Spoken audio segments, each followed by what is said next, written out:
everyone to the first annual lecture of the Methexis Institute. I am Dr. Ryan Hecker, the president of the Methexis Institute. Along with Reverend Dr. Matthew Bolter, we direct this institute that is hosting this event today.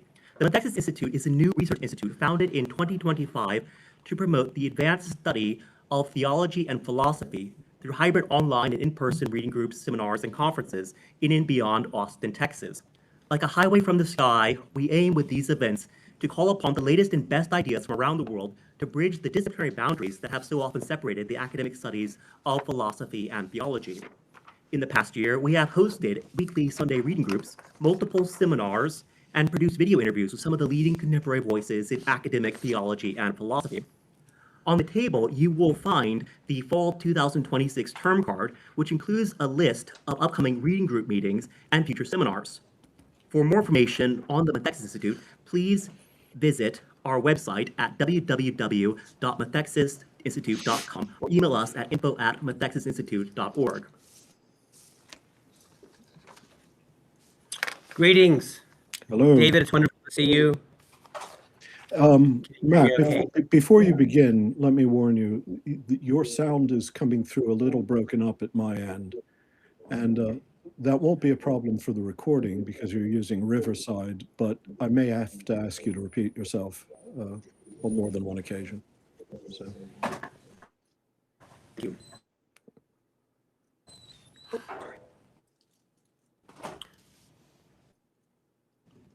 I'm duly warned. Okay. So y'all,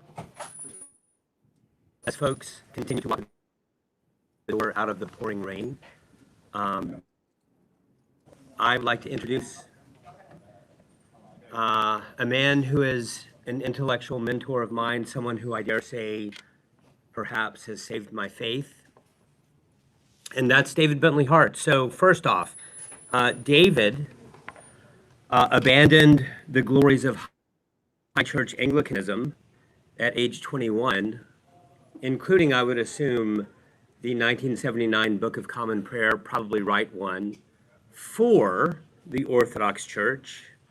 We miss you, David. We're hoping that you'll come back.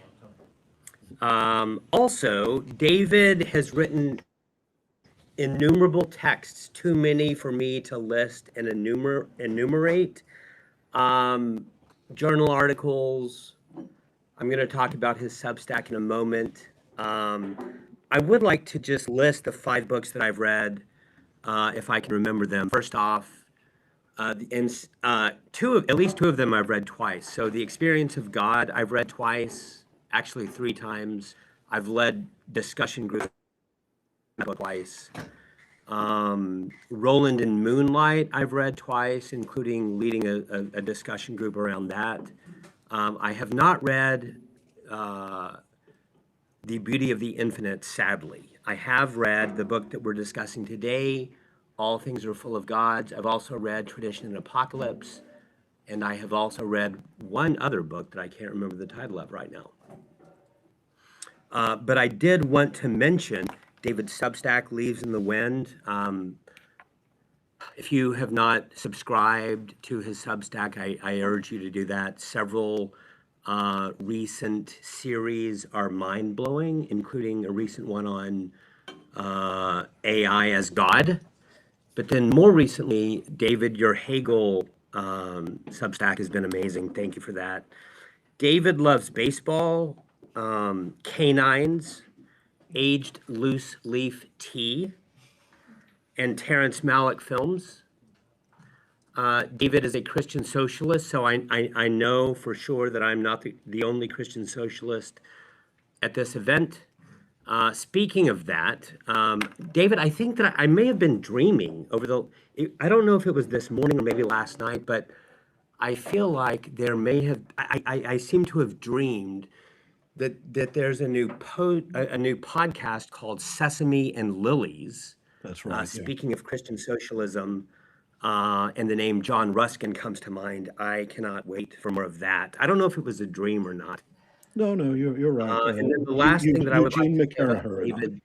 Yeah. Excellent. Thank you. So it was a dream, right?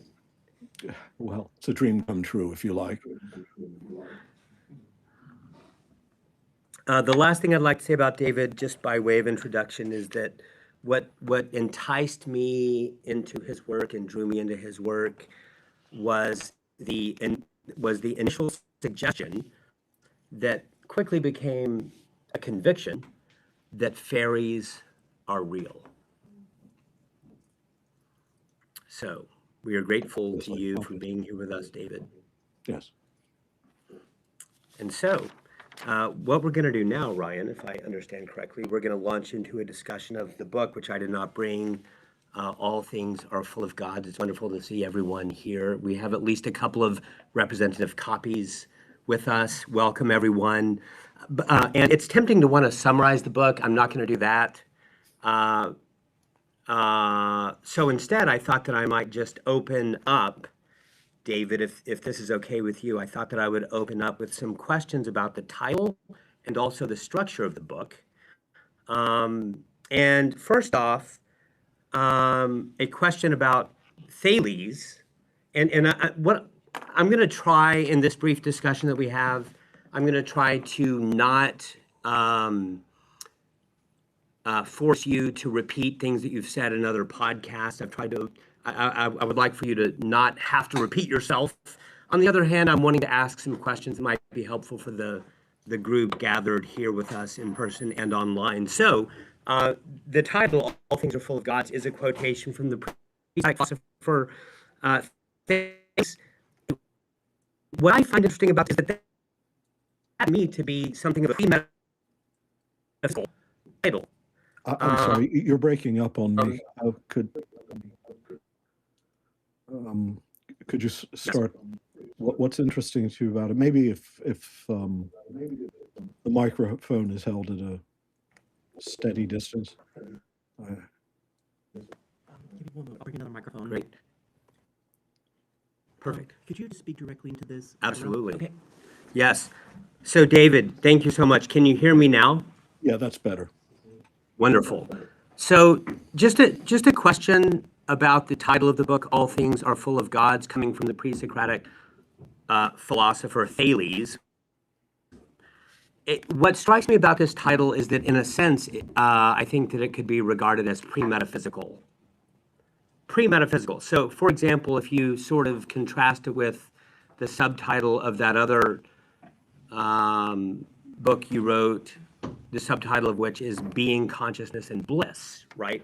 I think of those terms, being, consciousness, and bliss, as what you might call simple realities. Whereas gods, I don't know, it seems like it might be pre-metaphysical.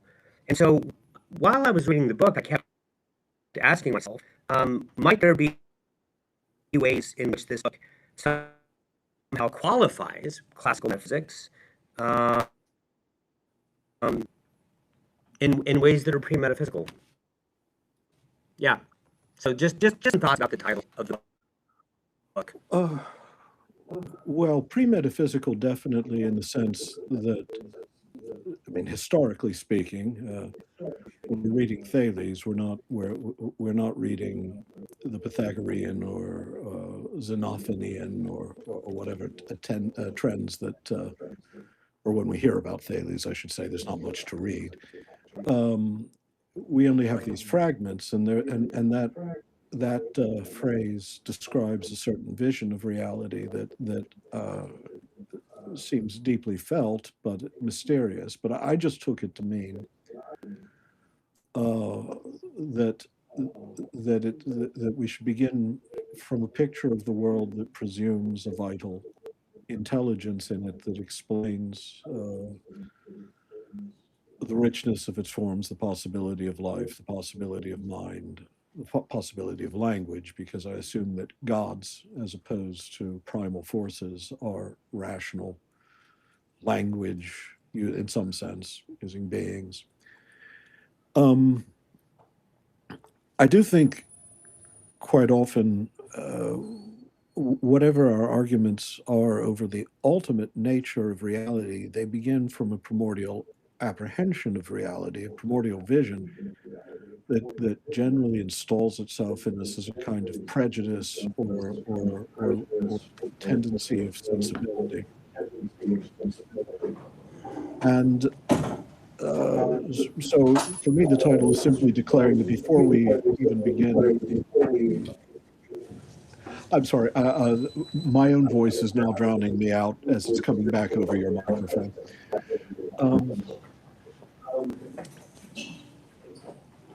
That in fact, yes, you're right. I mean, this is, we don't begin from a metaphysics. We begin from a very basic phenomenology of our experience of the world, and what we conclude from that before we try to erect a structure of propositional or metaphysical claims that can shelter and sustain that vision.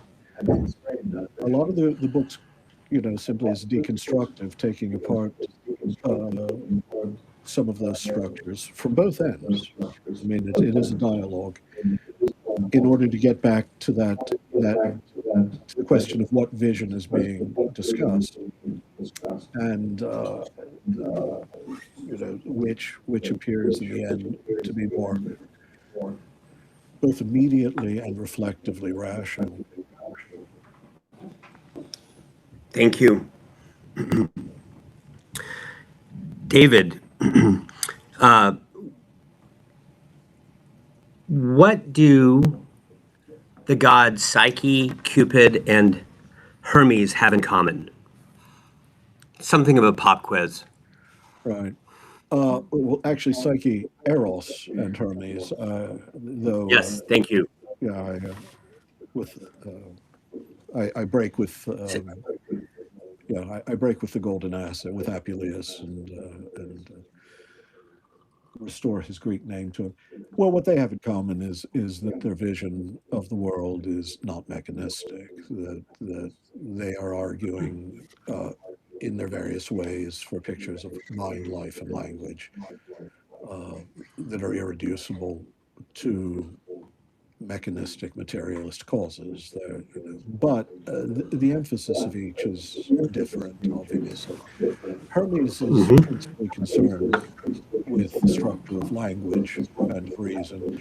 Eros with the nature of desire, both transcendental and immanent, and Psyche with the structure of life and the structure of life in relation to the structure of mind.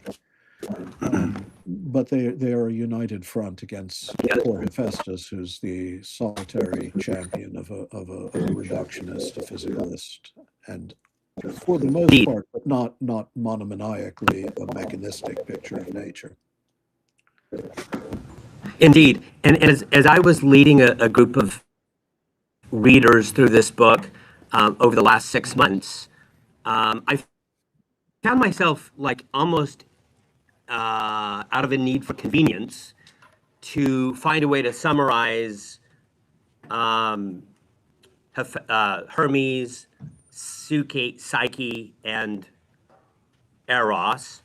And what I realized is that all three of them have wings, at least in terms of historical representation, in terms of art. So I found myself referring to those three as Team Winged versus Hephaestus. I don't know. So it was Hephaestus, who is it was sort of a trick question. Is famously a lame god as well. I wouldn't want to use that in a dishonorably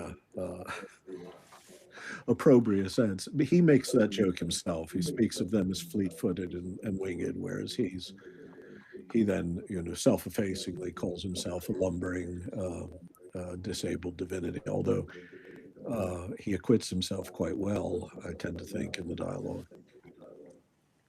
So we're going to go with Team Winged, if that's okay with you. Sure. Do you feel that Team Winged ever learns from Hephaestus dialectically? In other words, do they use any of Hephaestus's premises?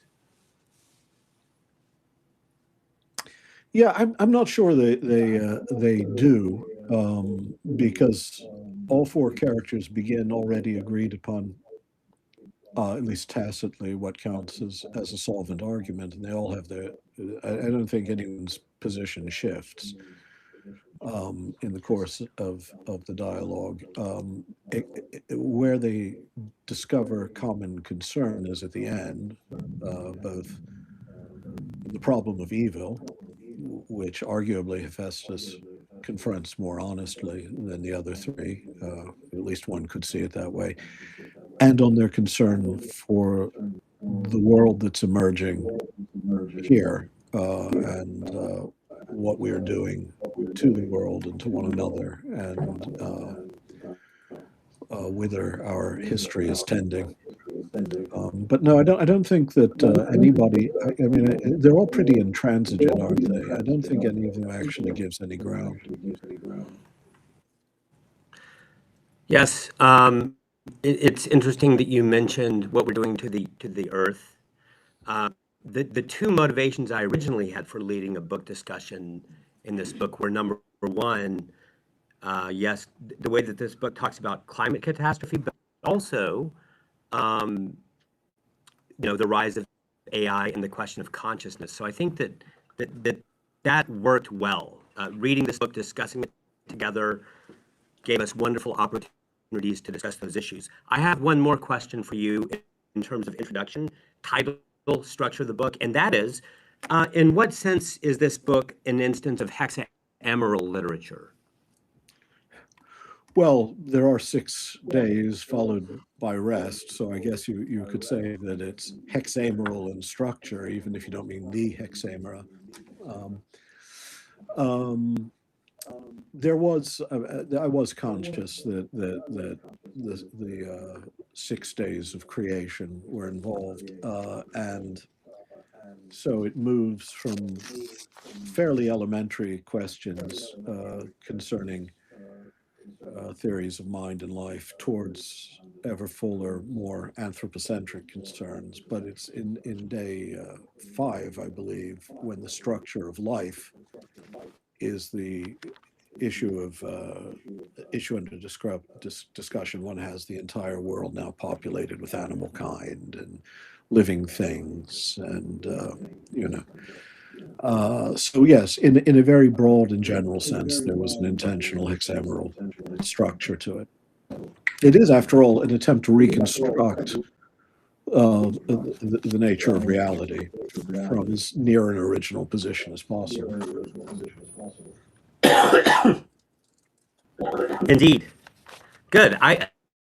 I'm pleased to hear that there were some hexameral gestures going on in your mind as you composed the book. Fascinating. Okay, so y'all, we're done talking about just very preliminary matters in terms of structure of the book, title of the book, etc.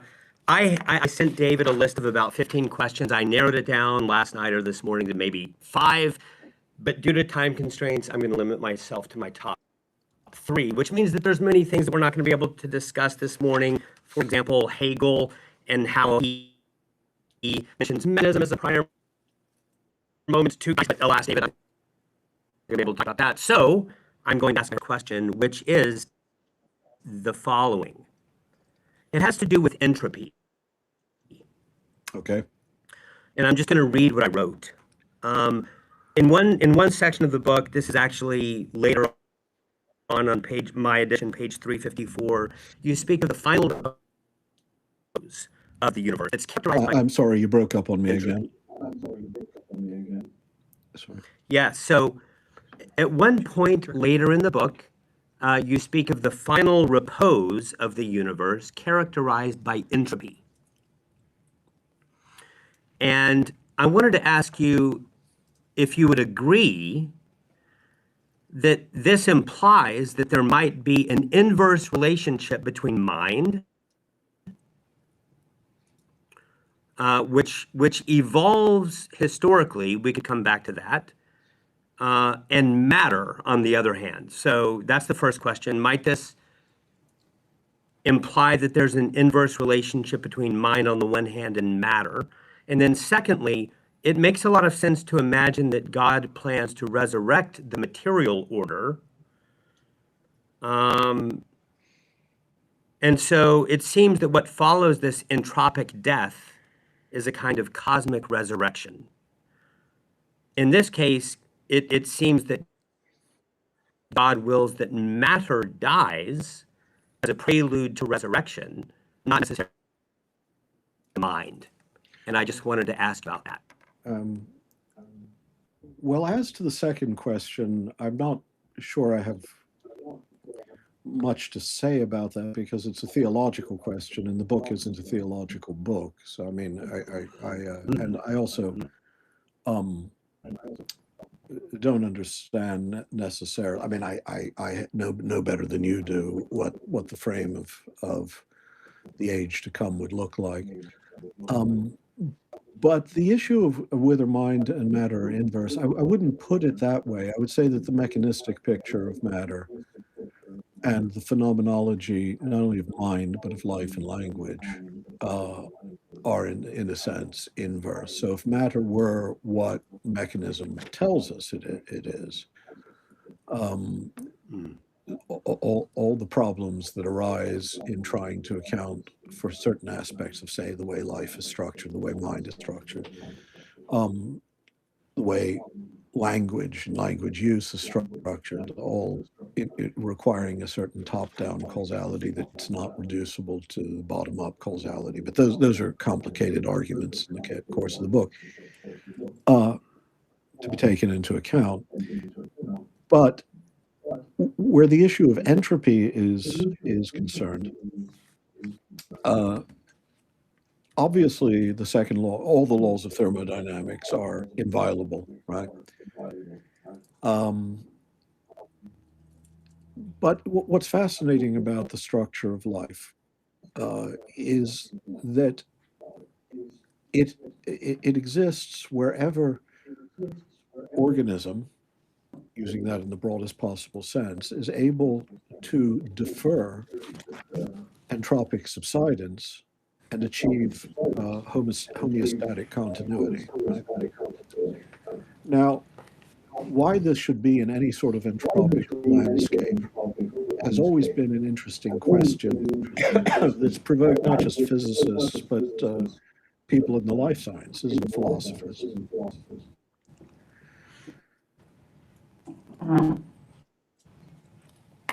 And most of the explanations given in a purely naturalist vein tend to fail at one juncture or another. I think in the book I mentioned Eric Chasson trying to work. I'm sorry, I seem to be affected by pollen today. Work his way from chaotic conditions far from equilibrium in sustaining themselves and producing greater structural integrity. The problem is, again and again in his account, there are moments when secretly but indispensably a certain kind of conatus ascendi, as it were, the desire to persist in being, which requires a kind of intentionality and an intentionality toward, I would argue, transcendental values as well, such as goodness of persistence.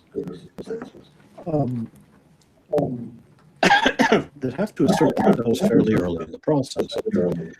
And what's fascinating about the reality of the entropic landscape in which we exist, and in which matter, as we know it, perforce exists, is that everywhere that life and mind and language operate, they operate according to a contrary order of agency.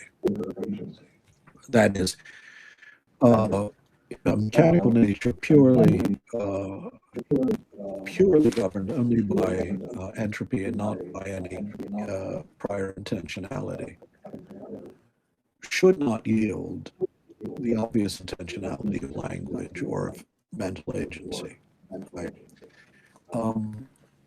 And again, I don't want to oversimplify or overcomplicate the argument. Again and again, we see that this is the problem that a reductive account comes up against and tries to get around. Generally, in terms of one or another notion of emergence, but emergence is an equivocal term that's used somewhat deceptively. because there's a great difference between weak emergence, which is just the way structures amplify themselves under the momentum of their own structural imperatives, and strong emergence, which really is the arrival of a new quality or property that could not be deduced from the ingredient parts and cannot be reduced back to them without invoking that higher synthesis in order to get back to where you began your reduction. And a great deal of the most ingenious or the most labored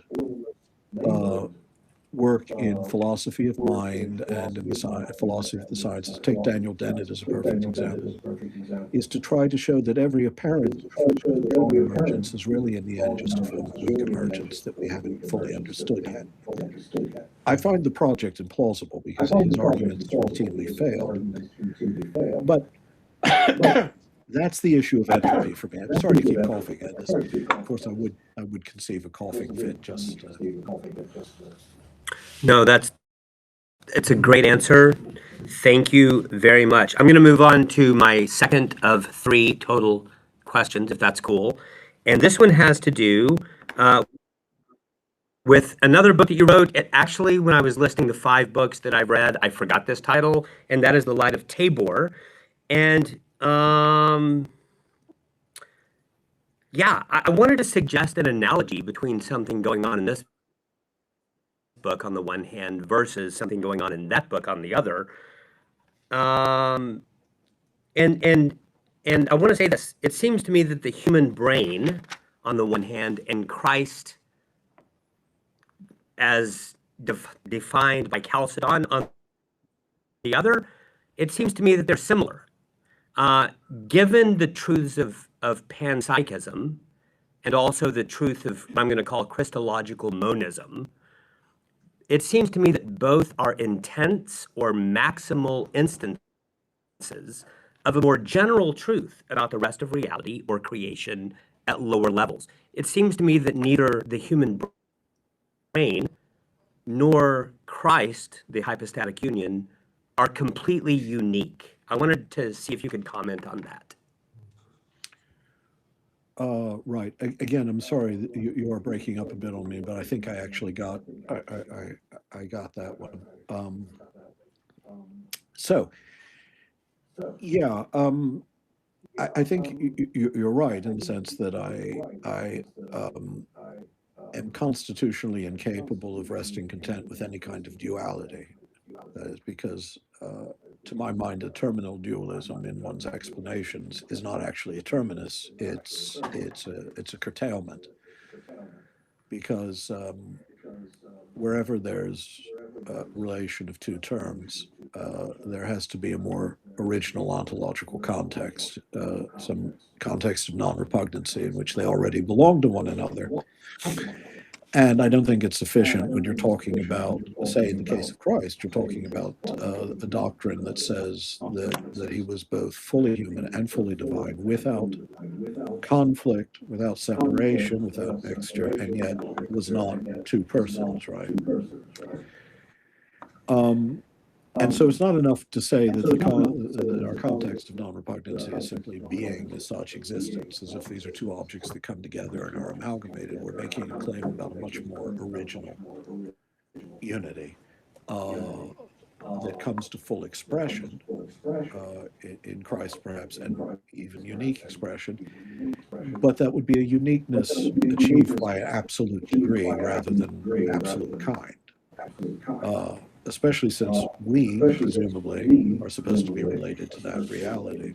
Well, in the same way, yeah, I see this intentionality in nature toward a realm of values. There was a great French philosopher, Raymond Rollier, who, in trying to understand the structure of life, both phylogenetic and ontogenic, both evolutionary and in terms of the individual organism, insisted that you cannot understand any of this if there's not an extra physical realm of values towards which there is always this prior orientation of intentionality, that nature is not mechanism. Nature is already a will to an end. Nature is already a desire seeking what it loves. And the union I mean, I never even used the term supernatural. That's actually a rather very late medieval term, and only in modernity became what we think of now as the supernatural, is this tier utterly discontinuous with the sphere of nature. That nature is always already the union of the finite and the infinite, the divine and the human, the divine and the created, and in Christ, that's not what's unique about Christ. That in Christ, this, and here I sound surprisingly Hegelian. I say this for any of those young Hegelians out there who might be listening to this, who think that I'm hostile to the whole system. I'm not. There is not, in any sense, something new that occurs that is in Christ, that is simply the foundation of an ontological grammar that was not there before. If that were so, it would not happen. It would not happen. It would not happen to us. We'd have no way of knowing that it happened when it happened. It would be outside the realm of natural or epistemological capacity. But also, it could not achieve anything in us if we were not already inherently predisposed to divine hypostatation, if you will, or hypostasization. David, can we not also say something similar about the human brain? Well, what, it has two hemispheres, two natures? I'm not, exactly what do you mean by that has not occurred to me. Excellent point. No, that it's a higher instance of a truth or a state of affairs that characterizes all of material reality / creation. Yeah, no, I mean, I again, as I said, I'm not any kind of dualist. I find the Cartesian picture of nature abhorrent, principally because it's mechanistic, with the supplement of a realm of res cogitantes.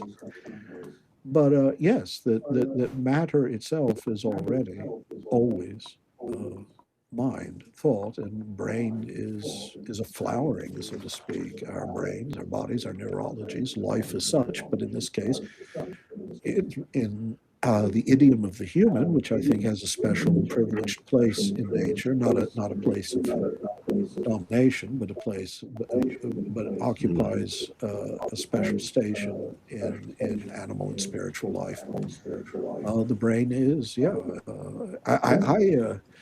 This actually was a very popular notion with certain German romantics like Novalis. But I think Schelling brings it up too, that there's even something floral about the structure of the brain, that it has that expressive excessiveness, surfeit of need in the beauty and structure with which it translates all of material being into a yet fuller, deeper spiritual experience. So yeah, even the brain is already the product, perhaps, of nature's longing for God. Beautiful.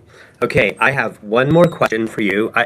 I'm sad that I can't ask all my questions, but I'm going to limit myself to this last one, and it is the following. Can you talk to me and can you talk to us a little bit about quantum mechanics? How do the discoveries of quantum mechanics lead to the dissolution of the clear boundary between potency and act? To me, that was one of the most intriguing takeaways from the book. And I just wanted to know if you could maybe elaborate on that or maybe summarize that. Well, it definitely puts us in a number of difficult positions wherever we situate ourselves along the continuum of trying to understand what quantum mechanics tells us. I mean, whether we think of the transition from the quantum to the macroscopic realm in terms of decoherence or modal collapse, or an Everettian multiplicity of universes, whatever the case, we're operating in a shadow realm where at one and the same time, the principle of non-contradiction, the principle of contradiction, non-contradiction, does and does not hold, right? There are those who've suggested that quantum mechanics in its classical Copenhagen acceptation, in a sense, justifies a kind of Aristotelianism. And this may be true, in the sense that it's possible to look at the quantum realm as, say, the first responsive level of potency above the pure, illiproti, of prime matter. But also in the sense that the questions of non-locality come to the fore, because one of the things, of course, that Einstein and others found so terrifically depressing about quantum theory as it stood after the time of Bohr and others is the instantaneity of entangled particles reacting, right? The distance of the universe can separate entangled particles as soon as one is specified, and usually by observation is how we think about this if we're being really Copenhagians about it. The spin, for instance, is immediately true of both entangled entities, right? Without the need for any translation of that information across space and time. Well, this, of course, doesn't make sense in terms of classical mechanics or general or special relativity. But it does make sense if you're thinking of etiology in a more sort of Aristotelian sense. I'm not, that is that if you understand that not all causality, not all information or formation is a matter, is a special instance of consecutive mechanical causality within the manifold of space-time, and think in terms of that there are such things as formal causes, that there is form and potency, then that instantaneity is not mysterious, because formal causality doesn't operate within space and time, and yet it seems to be going on in these in what we see in the reality of entangled particles. Now, of course, that's not a technical explanation. That's not a scientific explanation. It's a metaphysical grammar for thinking that causality works at many different levels. That we shouldn't just be thinking in terms of mechanical causation.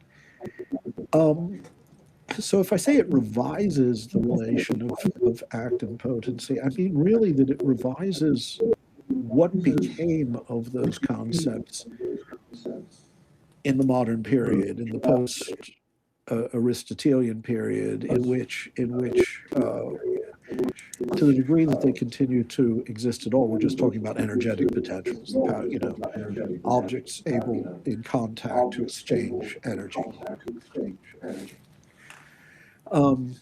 But it also does, I mean, then even if you go back into the ancient metaphysics, it does raise all these, I mean, I think you do have to talk about things like multiple worlds, what the modality is of existence, what we think we mean, what it is for some state of affairs to obtain and not another. Say, in the double slit experiment, unobserved, a particle, say a photon aimed at a photoresponsive surface, passes through both slits, passes through neither, passes through one rather than the other, and passes through the other rather than the one. When observed, that's not the case. Specified, it passes through one slit. And that's the whole story. But when observed after, after the event horizon, so to speak, of the double slit, it retroactively creates a history for itself. The collapse is not strictly within, it's not a temporal event the way events the macroscopic level are. So it creates its own past in that moment. That would, even the classical philosopher would have to ask, well, what then is the principle of actuality? Where does it lie? Is it in the form, or is it in some other thing? Let's call it consciousness or what have you. That's even prior to that sort of the actuality of formal specification of an otherwise potential physical state or other state.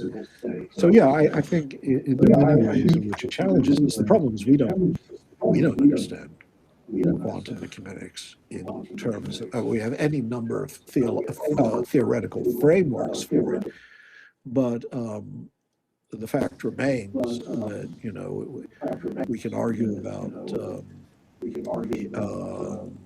hidden variables. We can argue about multiple realities. We can argue about real collapse. We can argue about what induces the collapse. We can argue decoherence.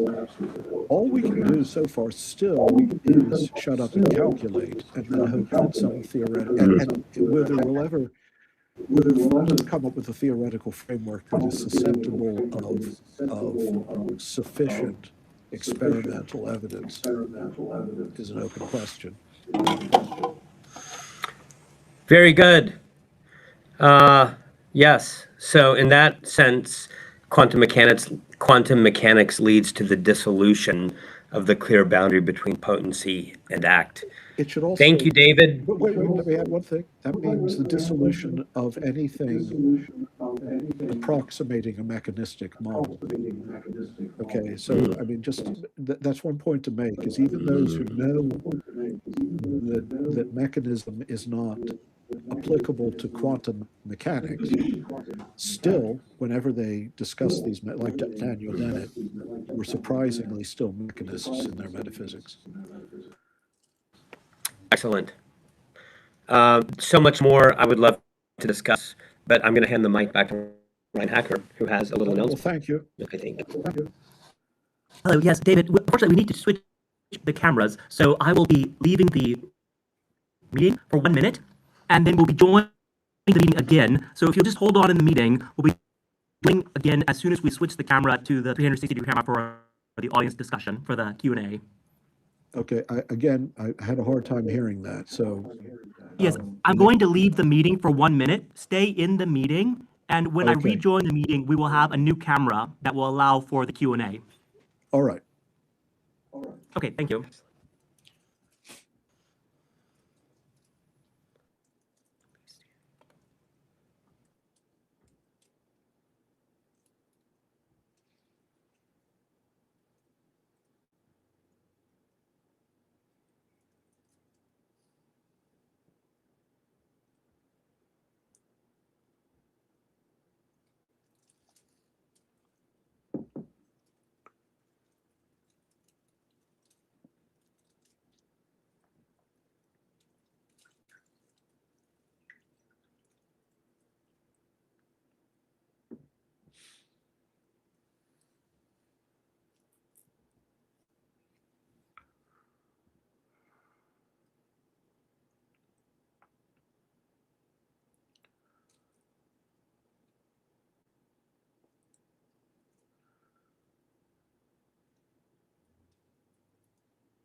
to quote St. Augustine. Okay. Hello, David. Can you hear us? Yeah, actually, I hear you a little better now. Awesome. Thank you very much. So we've now switched to the OWL camera, a 360-degree camera, and we're going to start the Q&A, the question and answers. And we have some questions lined up. So the first question comes from Aaron Hines. Would you please speak to the camera, please? Hello, David. It was great reading your book. I was a member of the reading group with Matt and Ryan, and I noticed you used a lot of Vedantic terms. I was wondering if you could kind of go into what do you think Vedanta has to offer, and what do you think Christianity has to offer Vedanta?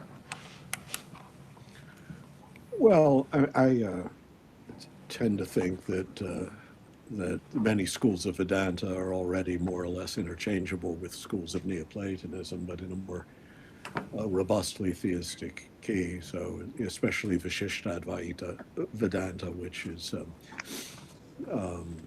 has the devotional aspects fully developed in the way that perhaps Christian Neoplatonism does as well.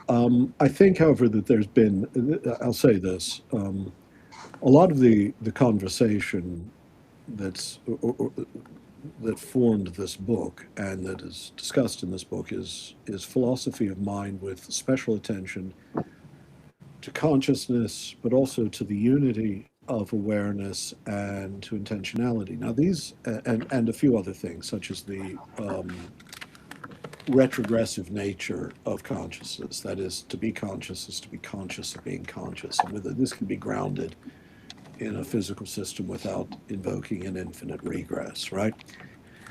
So not retrogressive, regressive. I'm retrogressive, but and while all of these have become issues of modern Western philosophy, curiously enough, they appear in Indian thought much earlier. There's more of a, there are philosophies of knowledge, the philosophies of nous and psyche in the Western tradition. There are epistemologies, but the actual attentiveness to the structure, the phenomenological structure, the logical structure of consciousness, of thought, of intentionality, is already a topic in Indian thought before the Christian epoch.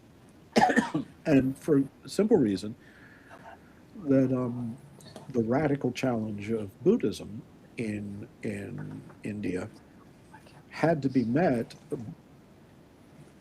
in the sort of 8th, 9th century CE, finally, by an emergent school of Vedantic philosophy. And, you know, obviously in Advaita, there's Adi Shankaracharya being the greatest figure, but Ramanuja in Vishishtadvaita, who angrily accused Shankara of actually being a closet Buddhist. But whatever the case,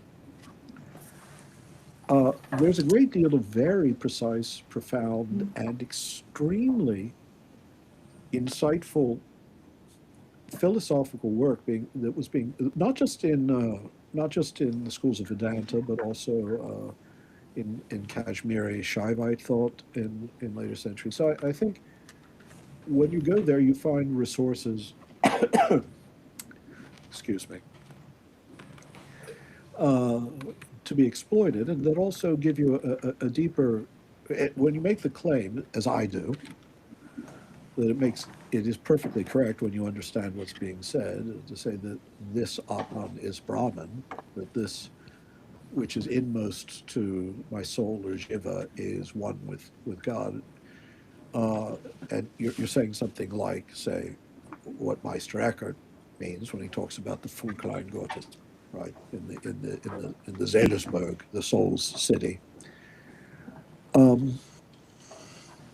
Uniting that apprehension, discovering that the structure of how Atman, how the highest noetic sphere of consciousness manifests itself in the structure of knowing and desire. That's just a wonderful amount of material in the Indian philosophical tradition that we barely scrape the surface of.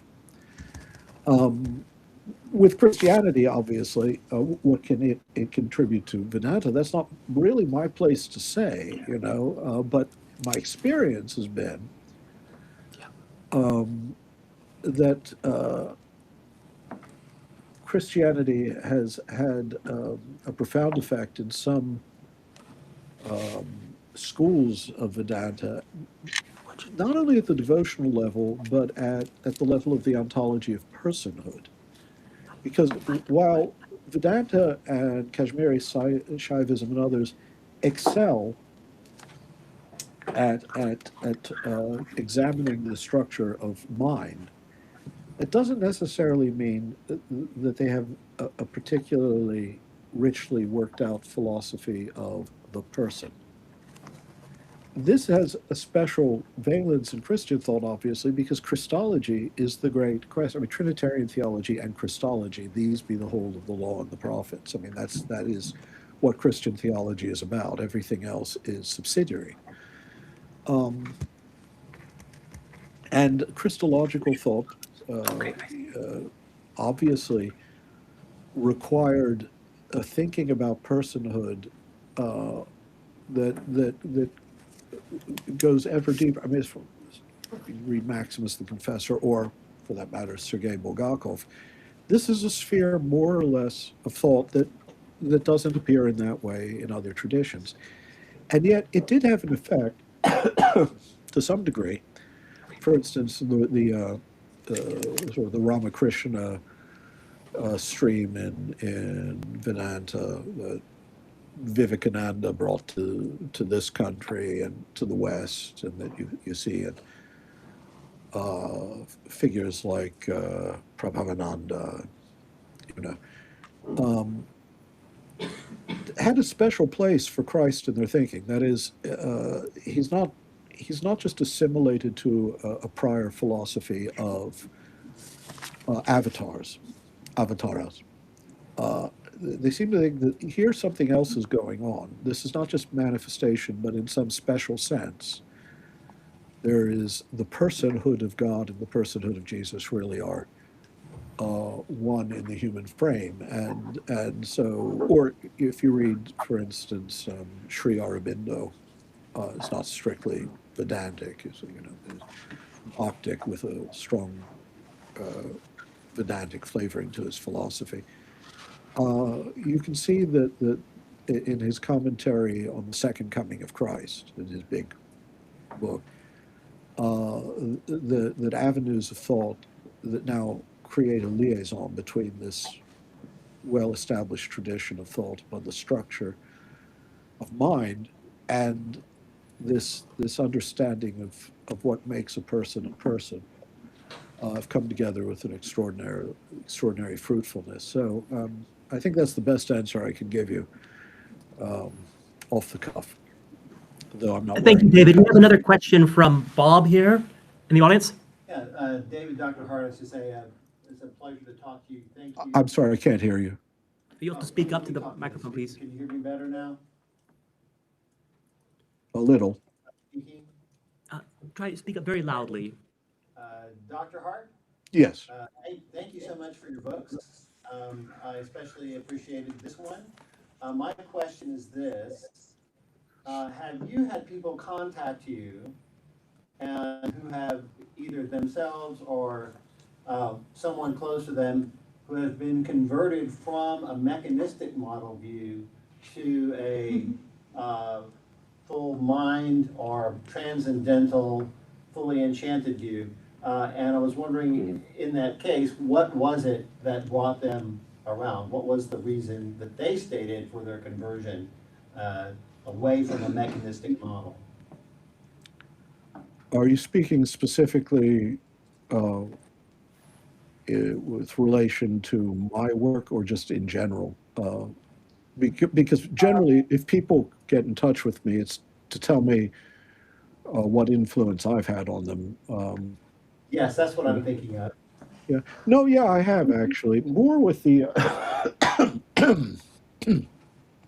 sorry, must be coming down with something.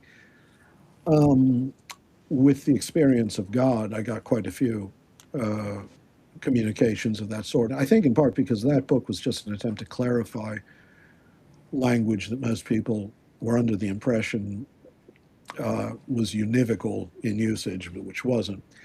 But yeah, and it's funny, in that book, it wasn't the arguments about the absolute and the contingent so much as the arguments about mind. That was actually, the three parts of the art being consciousness, bliss. It was the consciousness section that got mentioned the most often. And with this more recent book, curiously enough, it's the day five arguments about, the one that I've had three persons tell me specifically that I changed their mind on whether mechanism is, or whether physicalism is plausible, on the issue of the structure of language and life, the semantics of life, but the semantics of language in relation to symbolic thought, syntax, what I call parataxis in the book, and information, structure of information flow. And all three of those persons were persons who worked in computer coding AI. And they got the point and said that it made sense to them. So apparently that, I think actually the question of language is one we don't address often enough. As you notice in the book, I mean, I think the questions of mind, life, and language are one and the same question. It's one and the same irreducibility. And so far, since this book has come out, that seems to be the argument that had the greatest effect, at least on those who felt kindly that they should let me know that I'd had an influence on their thinking. Wow, thank you very much. Appreciate that. Do we have any other questions from the audience here assembled today?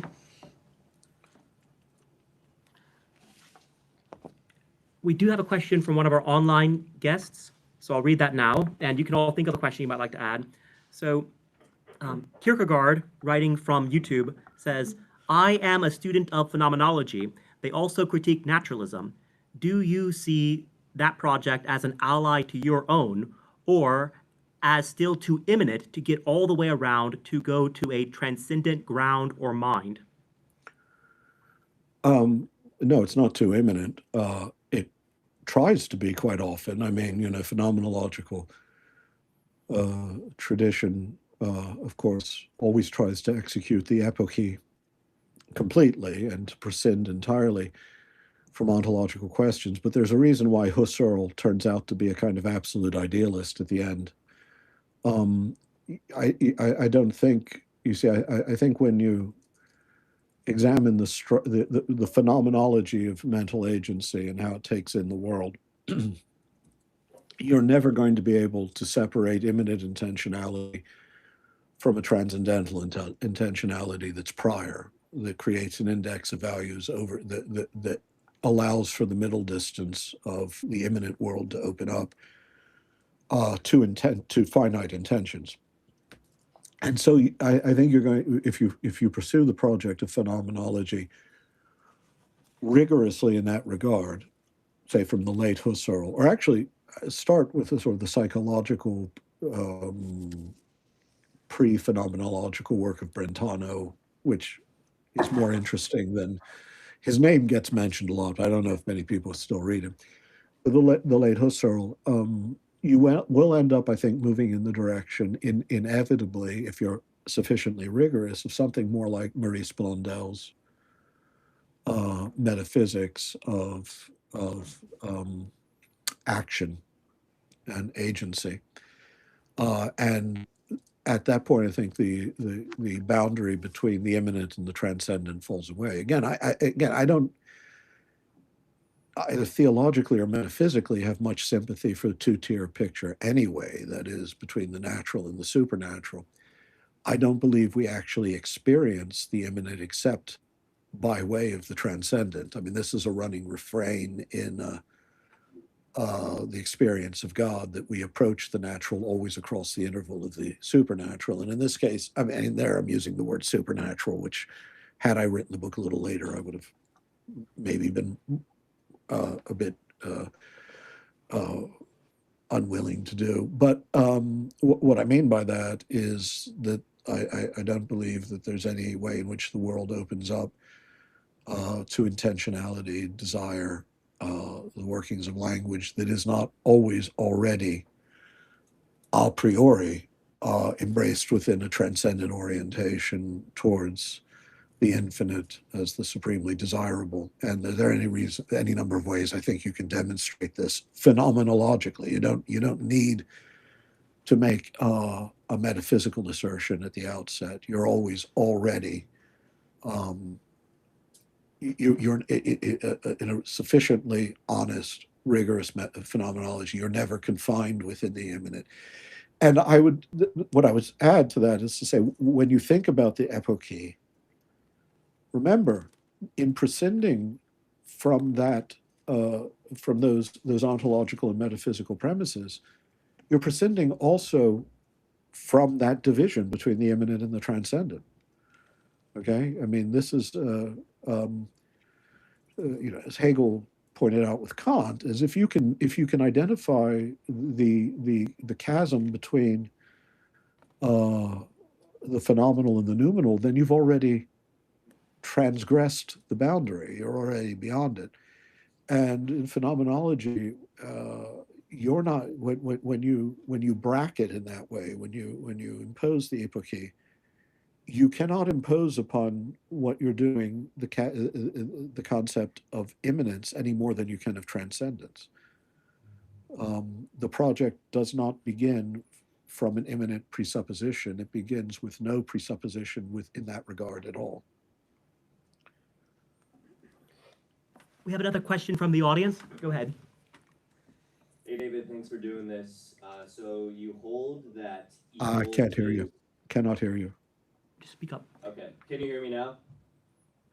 Somewhat, yep. Okay. I'll get a little closer. So you hold that evil is sheer privation and absence, just pure nothing in itself.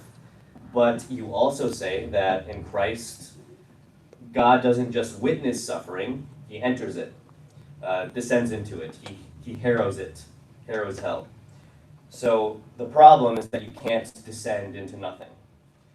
So which is it? Well, if God truly went down into it, doesn't hell have to be a real place, more than a mere absence? And yeah, you're confusing. You're confused. Okay, I understand the question. You can stop now. You're confusing two completely different issues. To say that evil is a privation is simply to make an ontological claim about it. It's not to say it's not real.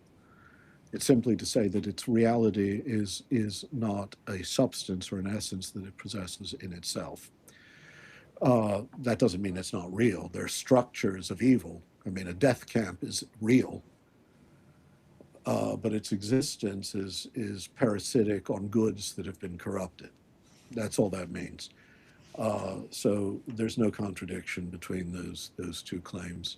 One is an ontological claim that has to do with such boring issues as substance and act, and the other is a claim about the reality of God's interaction with a fallen creation, which is really fallen, which is really in the grip of real evil. But the ontological status of evil is not the same as the ontological status of the good, which is the real as such, because it's God. Do we have any other questions from the audience? Oh, go ahead, Dr. Baker. First of all, before I get to my question, just welcome everybody to Seminary of the Southwest. I don't usually wear white linen on a work day, when it's raining, so apologize. But today I'm playing the role of the doorman, but I just want you all to be welcome to our campus. Really, really great to have this event here. David, if I speak from here, can you hear me? Yep. Okay, good to see you. I just want to go back to and maybe see if you could clarify or say a word about something that I'm making a connection to when you were talking about strong and weak emergence. Yeah. Then move to talk about formal causality. Just I'm gonna say it this way and see if this is accurate to what you are trying to communicate. And there's no gotcha moment in here. Hold on, Dorman has the word. Welcome. Come on in. Aaron, could you come up? We'll need some more seats. Thank you. There's some chairs there and here. We're standing room only here, David. All right, just returning to strong and weak causality. Fascinating idea that the emergence of language, you said, I think is the mechanists are always trying to reduce everything that comes out of strong emergence into weak emergence. Language, I think you said, is the place where that argument always falls short. Well, it's one of them, yeah. What's that? It's one of them, yes. There are three places, right? And then just making the connection to mechanistic causalities or purely efficient causalities and formal causalities. Could you say then that the blindness there on the mechanist part is the inability to see language as as an emergence of formal causality rather than purely mechanistic causality or efficient causality? Is that a way you would say it, or would you say it differently? Yeah, well, except I wouldn't use the word emergence because I think it just confuses the issue. I wish we could, for those who just heard the question but may not know the premises, I mean, emergence in the natural sense, weak emergence, is basically just the structure of nature, that is, combining certain things into greater wholes that have properties that are such as, water, two hydrogen atoms, one oxygen atom, both atoms of inherently combustible elements, yet in combination they create a viscosity that can extinguish fire. So that's an emergent, but it's an amplification of structural realities of the ingredients that in combination makes sense. You can then decompose the composite, the synthesis, and you haven't lost whatever, you haven't lost the causal rationale for what you get when you combine them again. A strong emergence would be something emerging that could not in any way be structurally continuous with the ingredients or predicted and cannot be reduced back to them. That exists nowhere in nature. And yet, when we talk about mind or life or language, quite often we make claims that can only make sense as claims of strong emergence. So someone like Dennett, again, I give him credit for being the most indefatigable on this point, and often the cleverest, if not the most convincing, is to try to show that what looks like strong emergence is really weak emergence, to the point where, he was what Keith Frankish calls an illusionist. Frankish calls himself that, is consciousness. What we think of as consciousness is illusory, and illusionism is actually beguilingly stupid. But you can see why it doesn't work, but I can see why someone can make himself think it works. But so yes, what I am trying to say is something more like formal causality is simply something. Now, we don't have to be strict Aristotelians in every sense. Understand, I'm quite willing, like Whitehead, to play around with how we use our metaphysical vocabulary, but top-down causation, a structural causation that's not reducible to aleatory or stochastic or material causation, I think is simply a fact of experience of, mind, life, and language. And it is a kind of formal causation that can't be reduced either to its material basis, its substrate, or to the mere efficient movement of matter in motion. And where I think, and as I mentioned earlier, this seemed to have been the argument that was most interesting to some people who work in artificial information, artificial intelligence, is that the structure of material information, the flow of Shannon bits, is literally inverse to the structure of symbolic and semantic causation, and yet that structure in language and mind and in life, I want to point out. I mean, I have to keep insisting on that. I'm a great admirer of the biologist slash accidental philosopher Robert Rosen, whose book Life Itself was very radical on this point in showing how, for instance, you just cannot reduce the laws of life to those of chemistry, even if you can reduce the laws of chemistry to physics, and that's a very contentious issue in itself. But yeah, I mean, what at the end of the day is that, form and finality may have been subtracted from our picture of nature in order to create the mechanical model, which is a very useful method to a degree of trying to create an inductive science about discrete physical events and systems. But when you expand out from that and turn it into a metaphysics that tries to deal with the larger phenomena like life, like mind, it can't do it because the model itself was created by subtracting those elements from the picture to begin with. And those elements are form and finality. However, we can change the way, we can say inform rather than form, we can speak of teleonomy rather than teleology. Any number of the sort of words that have cropped up recently in a kind of neo-Aristotelian movement in the life sciences without theistic basis. But you just can't get away from it. It's just the mechanist, physicalist narrative is explanatorily destitute of ways of getting from the level of material causation that's calculable to the formal structures of that we're talking about. Thank you, David. Do we have time for one more question? We have a question from, we have one question for the audience and we have one question online. Would that be all right if we had two questions? That's fine with me. Okay, why don't you go ahead first, Khalid? Hello, Dr. Hart. Can you hear me? Yep. Yep. I was just curious with your talk of like consciousness and the brain. What are your thoughts on Spinoza's dual aspect theory?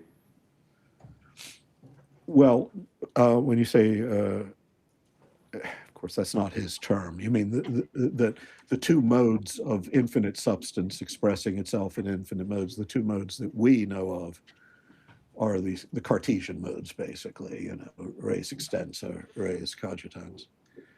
No, I mean, with Spinoza, I think you end up with essentially an occasionalism that's has a rawer, more primal thrill to it than Leibnizian pre-established harmony, I guess. But whatever the case, in one sense, I'm perfectly sympathetic to the notion that all the modes of the expressiveness of the divine source are in harmony with one another. But I don't. But with Spinoza, it becomes an extrinsic harmony. That is, that these are two modes that just, in a kind of occasionalist fashion, are perfectly coordinated, but that there's no real interaction between the modes. And that way, it's not much different from Malebranche or Berkeley in a different way, And I don't think that sort of causal dualism, well, it doesn't appeal to me. I mean, as I say, I'm a monist at heart too, but I'm one who thinks that matter is a modality of mind, not that mind and matter are two different modes of a substance that are just coordinated with one another in two perfectly isomorphic causal streams. I think, but what can one prove? I mean, think about a Berkeleyan idealism or a Malebranchian occasionalism or a Spinozan modalism, is that the assertion,